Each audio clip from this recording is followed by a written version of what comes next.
दोस्तों, इस कहानी को अंत तक जरूर सुनिएगा। ये कहानी बहुत ही मज़ेदार और प्रेरणादायक है। तो चलिए कहानी को शुरू करते हैं। एक समय की बात है, एक बेरोजगार शिक्षक था। वो नौकरी तलाशने के लिए काफ़ी कोशिश कर रहा था, लेकिन उसे नौकरी मिल ही नहीं रही थी। यह शिक्षक भगवान में बहुत आस्था रखता था। अपने साथ कुछ अच्छा हो या बुरा हो, वो सारी बातें भगवान से किया करता था। कुछ अच्छा होता तो भगवान को धन्यवाद देता, और कुछ बुरा होता तो भगवान से शिकायत भी करता था। शिक्षक का अभी संघर्ष का दौर चल रहा था। वह भगवान से शिकायत करता रहता और कहता कि भगवान, मुझे नौकरी क्यों नहीं दिलवाते हो, क्यों मुझे परेशान करते हो। थोड़े दिनों बाद ही शिक्षक को एक कस्बे में सरकारी नौकरी मिल गई।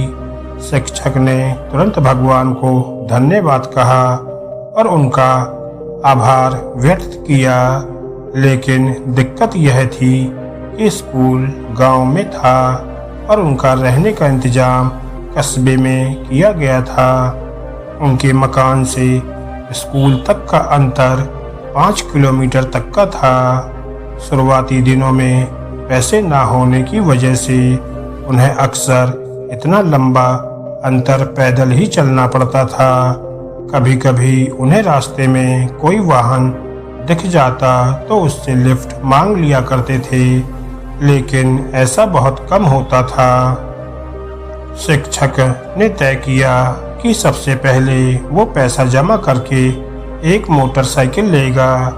उसने बड़ी कशमकश करके पाई पाई जोड़ करके कुछ ही महीनों में मोटरसाइकिल लेने के लिए पैसे जुटा लिए और एक अच्छी सी मोटरसाइकिल खरीद ली।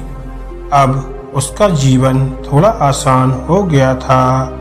फिर से भगवान को उसने धन्यवाद दिया और उसे अपना पुराना समय अच्छे से याद था कि कैसे इतनी दूर तक वह पैदल चलकर स्कूल जाता था।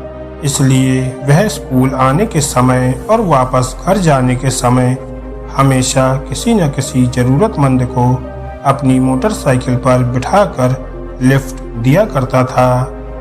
कभी किसी छोटे बच्चे को स्कूल छोड़ देता था, तो कभी किसी बूढ़े को लिफ्ट दे देता था, तो कभी किसी किसान को शहर तक छोड़ दिया करता था। इस तरह से शिक्षक आ रहे हो या जा रहे हो, कोई न कोई उनकी गाड़ी के पीछे बैठा मिल जाता था। लोग उनकी बाइक को अब दूर से ही पहचानने लगे थे, क्योंकि हर कोई जानता था कि अगर उनकी बाइक आते दिख गई तो लिफ्ट जरूर मिल जाएगी। लोगों की मदद करके शिक्षक को भी बहुत अच्छा लगता था। एक दिन शिक्षक स्कूल खत्म करके अपने घर को जा रहा था। उस दिन कुछ ऐसा हुआ कि उसे लिफ्ट मांगने वाला कोई भी नजर नहीं आया।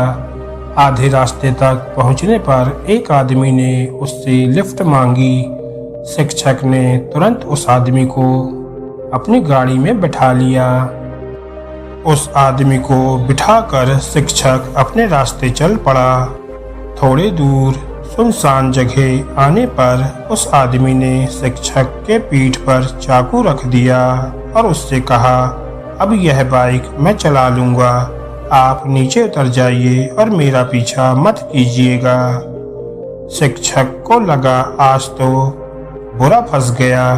फिर भी शिक्षक ने कहा, दोस्त, तुम चाहे तो ये बाइक ले लो, जहाँ जाना है चले जाओ, लेकिन इस बात का जिक्र कभी किसी से मत करना, क्योंकि इस रास्ते पर वैसे ही बहुत कम लोग गाड़ियों से आते जाते हैं और उनमें से भी बहुत कम लोग किसी को अपने साथ बिठाते हैं। अगर इस बात का पता लोगों को चल गया तो वे दूसरे को लिफ्ट देना बंद कर देंगे। और उन लोगों का एक दूसरे पर से भरोसा उठ जाएगा। मैं भी इस बात का जिक्र किसी से नहीं करूँगा। शिक्षक की बातें सुनकर एक बार तो उस लुटेरे का भी दिल पसीज गया, लेकिन फिर उसने सोचा कि मैं कहाँ इसकी बातों में आ रहा हूँ। उसने बाइक ली और वहाँ से चलता बना। शिक्षक जैसे तैसे फिर पैदल चलकर अपने घर तक पहुँचा और घर पहुँचकर भगवान से शिकायत करने लगा। क्या भगवान फिर से मुझे वहीं पर लाकर खड़ा कर दिया। शिक्षक उस रात बिना खाना खाए ही सो गया था। सुबह शिक्षक जब नींद से जागा तो उसने देखा कि उसकी मोटरसाइकिल उसके आंगन में खड़ी है और उस पर एक चिट्ठी चिपकी हुई है। शिक्षक ने बड़े आश्चर्य से अपनी बाइक से उस चिट्ठी को निकाला और उसे पढ़ने लगा। चिट्ठी उसी चोर ने लिखी थी जिसने उससे ये बाइक छीनी थी। उसने चिट्ठी में लिखा था कि मास्टर जी मुझे माफ़ कर दीजिए जो मैंने आपकी बाइक चुराई। यह बाइक तो कोई सेलिब्रिटी की तरह है, जैसे लोग किसी बड़ी सेलिब्रिटी को दूर से ही पहचान लेते हैं, उसी तरह हर कोई दूर से ही इसे पहचान ले रहा था। मैं जहाँ भी जा रहा था लोग मुझे रोककर इसके बारे में पूछते थे और तरह तरह के सवाल करते थे कि मैं इस बाइक को क्यों चला रहा हूँ। यह तो मास्टर जी की बाइक है, आपके पास क्या कर रही है। मैं बहाने बनाते बनाते थक गया, लेकिन लोग सवाल करते करते नहीं थके। मुझे पक्का यकीन है अगर थोड़े दिन यह बाइक मेरे पास रही तो मुझे जरूर जेल जाना पड़ेगा, इसलिए मैं ये बाइक आपको वापस लौटा रहा हूँ।